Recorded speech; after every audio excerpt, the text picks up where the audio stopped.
Joining us to discuss the 2023 presidential election is Dr. Nicolas Felix, the third place winner of the 2019 presidential election and also the 2023 presidential aspirant. I want to say thank you very much for joining us here on Newsday. And let's pick up this topic on the rotation of the seat of presidency, so to speak, as it stands right now, as we build up to that APC National Convention, whereby everyone is actually looking forward to see what APC will do and where they will zone the presidency.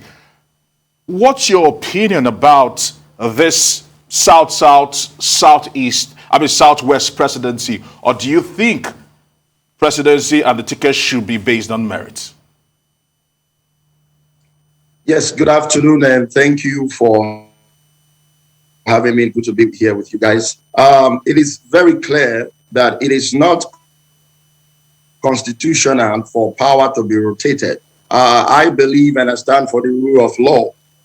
I'm from the South. However, we all know, for the sake of equity, to bring balance, Nigeria is a diverse nation.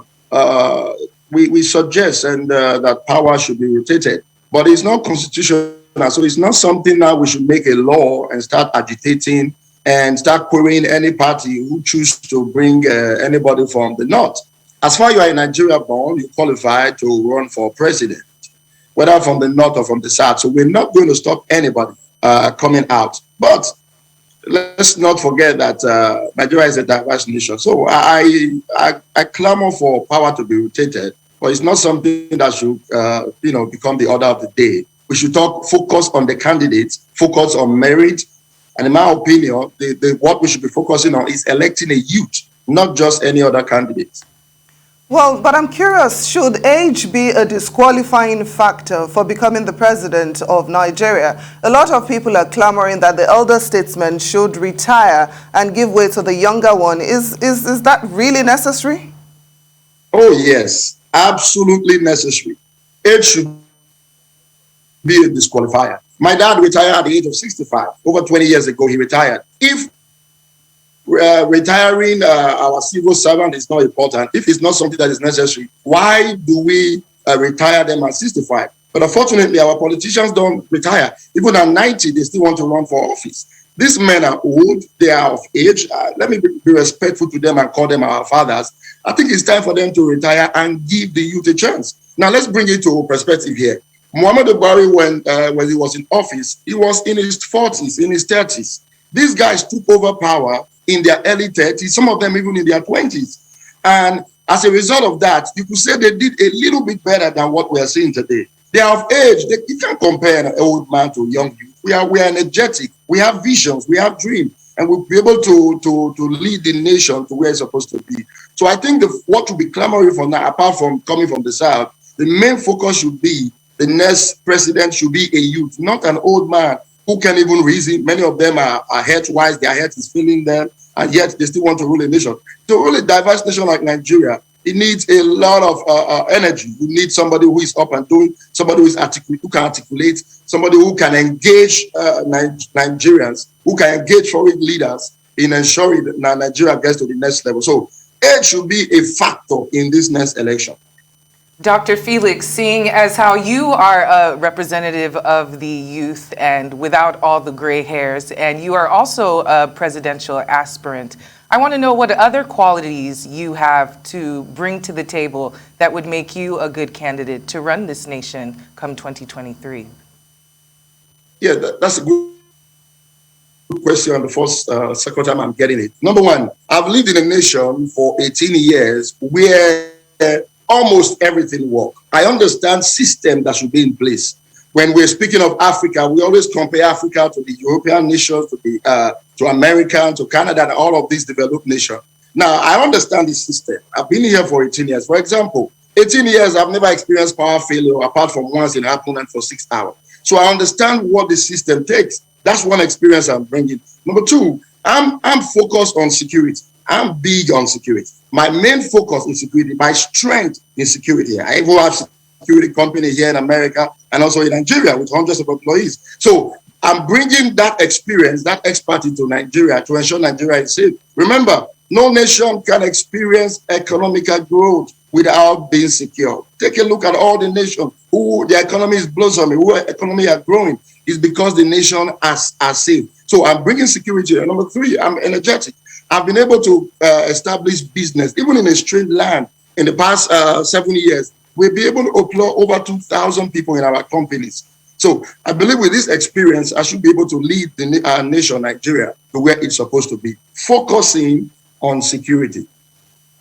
All right, Dr. Felix, since 1999, only two parties have actually ruled Nigeria. And as it stands right now, realistically, do you think any other political party can shake these behemoths?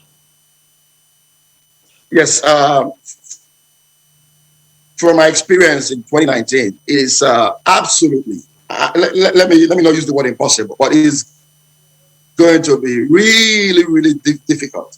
It will take divine intervention for another party as it stands to be able to come and take over power, especially at the presidential level. I ran under PCP, a young party, in 2019. And one of the challenges we had is we lacked people on ground. Even supervisors at the polling booth was a problem. So looking at that, that's one of the reasons we are still consulting and we have not joined any party yet.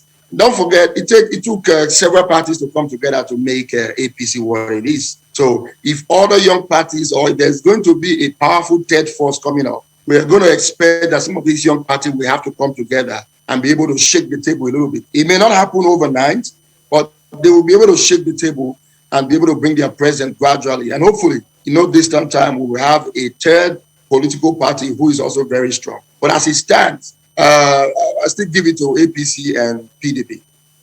Now, a number of prominent candidates have indicated their interest to run for the presidency in 2023.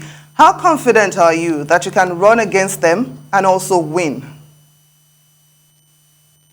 Nigerians are dying. I don't know if because we have seen it so much and now we are used to it. So you could hear 200 people are killed in the north and all of us just go to bed as if nothing has happened. Now these guys have failed us.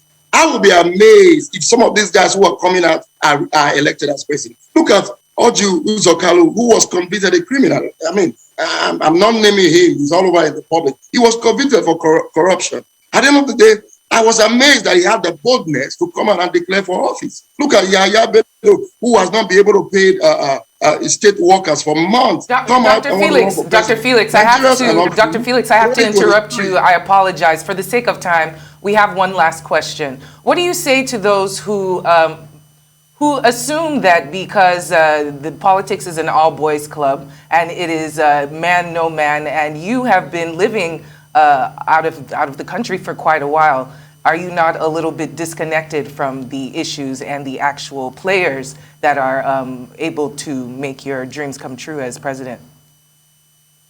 Yeah, no, far from that. I have businesses in Nigeria. I visit Nigeria often, so I live between Nigeria and America. We do a lot of underground work in Nigeria. I have people, we have coordinators in every state of Nigeria. We have people who are doing grass mobilization. So we are absolutely not distant. We have employees in Nigeria, in Port Harcourt, in Lagos, in Abuja. I have people on constant salary who are working for our company. So we do understand what it takes and we understand the problem going on in Nigeria. Well, thank you so much for joining us on Newsday, Dr. Felix.